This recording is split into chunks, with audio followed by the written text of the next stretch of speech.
DMTV Info, votre chaîne d'information en temps réel.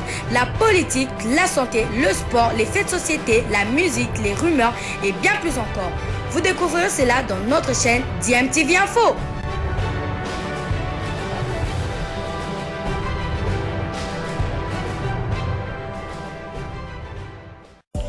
Vous êtes sur DMTV, bonjour ou bonsoir, tout dépend de l'heure à laquelle vous nous suivez. Tout plaisir est pour nous de vous retrouver, mais surtout de savoir que vous êtes nombreux en train de suivre votre chaîne YouTube DMTV. DMTV qui vous propose l'actualité, vous propose également des analyses et des réflexions sur des sujets d'actualité, sur des faits sociaux, tout simplement sur des réalités que nous observons ici chez nous en République démocratique du Congo. International, Marcela Sakobi en route vers l'aéroport international d'Indule. Sakobi, la mignonne, toujours, je te souhaite de bonnes chances. Il faut nous ramener les médailles. Au revoir, bon voyage. Tu vas tellement me marquer. Sakobi, toujours. Boss, mais toujours. On commence avec les Jeux africains, 13e édition qui se poursuivent à Accra au Ghana avec une journée pas trop bonne pour la boxe de la RDC hier. 3 éliminations sur les 4 combats prévus. Marcela Sakobi, championne d'Afrique en titre dans la catégorie de moins de 57 kilos, a été éliminée par la Nigériane Ojo Joy qui avait disputé les demi-finales des dernières éliminatoires des Jeux Olympiques Paris 2024. Défaite donc au point de Marcela Sakobi. Idriss Kitangila battu au point après l'ouverture d'ailleurs d'une plaie au niveau de l'arcade dès le premier round, 40 secondes seulement de combat, et il y a donc eu cette réouverture au niveau de l'arcade. Et puis Mujinga Frazier, lui également éliminé de la compétition au niveau de quart de finale. 3 chances de médaille éliminées donc pour la République démocratique du Congo hier, et une seule victoire, c'était celle de Kulenguluka Steve, champion d'Afrique en titre de la catégorie de moins de 71 kilos, qualifié en demi-finale et qui assure à la RDC une nouvelle médaille. Ça fait 3 médailles assurées par les boxeurs qualifiés en demi-finale, plus 4 déjà assurées, puisque je l'avais dit, il y a 4 boxeurs de la République démocratique du Congo qui vont entrer en lice, soit en demi-finale, soit en finale, synonyme donc déjà de médailles pour les RDC, la boxe donc qui compte déjà 7 médailles dans cette compétition, plus les 4 remportées en lutte. Ça fait donc 11 médailles pour la République démocratique du Congo dans ces Jeux africains. Alors concernant les autres disciplines, hier il y a eu notamment ces 2 belles victoires des léopards dames de la RDC en basketball 3x3. Une première victoire face à l'Algérie 17-16, une deuxième victoire face au Rwanda 15-12. On va écouter la réaction du coach Bellarmin Chibangu au micro de Genovic Mboa. D'abord, il faut dire on demande grâce à Dieu pour ce résultat. Mais je dirais aussi on a essayé quand même de travailler, tant bien qu'on n'a pas eu beaucoup de temps. Mais bon, il y a beaucoup à dire aussi si le travail n'a pas été complètement terminé. Mais les athlètes ont fait le nécessaire sur le terrain. Ils ont parvenu quand même avec détermination à arracher ces 2 victoires. Face au Rwanda, c'était quoi le discours avant le match, au-delà de l'aspect sportif? Avec le Rwanda, je plus demander à mes 2 tripoteuses de chercher à scorer. C'est avec le truc à 2 points qu'on a pu décoller, et on a essayé de travailler aussi l'intérieur aussi, et surtout on faisait un effort d'éviter que leur chanteur à 2 points ne puisse pas beaucoup marquer. Une basketteuse qui s'est distinguée lors de ces 2 rencontres, l'athlète Pembe. Comment vous la trouvez? Non, elle est en train elle monte, c'est une jeune fille, elle est en train de monter, j'espère qu'elle ira loin, et on a beaucoup d'espoir en elle aussi. Voilà, c'est la Bellarmin Chibangu qui est coach de Léopard Dame 3x3 en basketball. Et toujours en basketball 3x3 chez les messieurs, l'RDC avait été battu par le Burkina Faso sur le score de 19 contre 20. En tennis, William Bouchamouka s'est arrêté en quart de finale.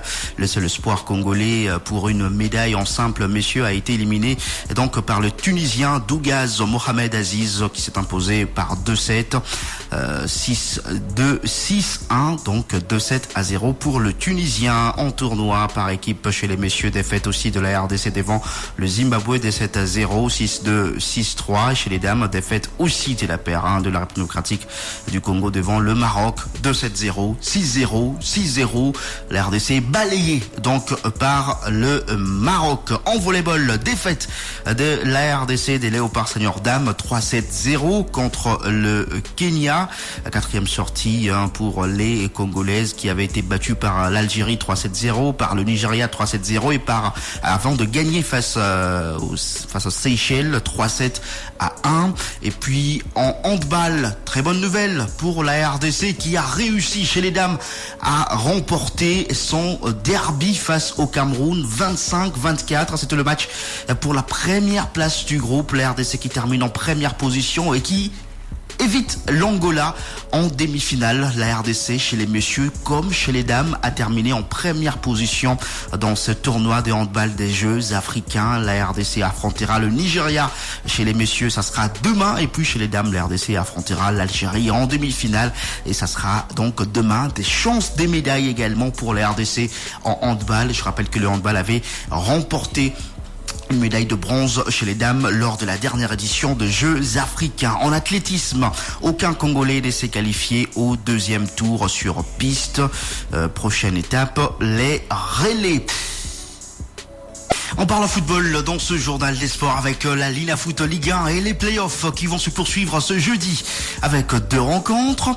À Kindu, l'AS Maniema-Union va recevoir le FC Saint-Éloi-Lupopo dans le choc de la journée.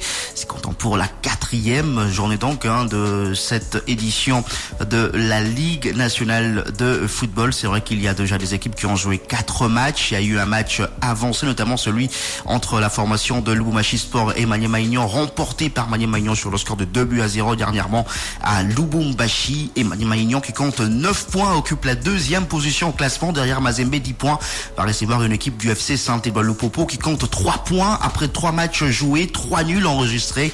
Les Lumpas se trouvent déjà à Kindu où hier ils n'ont pas pu s'entraîner au terrain sur la pelouse du stade Joseph Kabila comme ils l'ont indiqué sur les réseaux sociaux. Il y aura également un autre match à Lubumbashi Sport qui compte 3 points dans cette édition du championnat concernant le play-off, va affronter le Aigle du Congo, 7e avec 2 points après 3 matchs joués. Et justement, parlant des Aigles du Congo, le club va bientôt se doter de ses propres installations sportives. Son président Vidi Chimanga a doté le club d'un espace de 80 hectares sur lequel sera érigé le centre de formation du club dont la première phase des travaux a déjà été lancée. Le premier terrain sera disponible d'ici pratiquement 3 semaines. On écoute Villiers Chimanga. Je vois que le boulot avance quand même.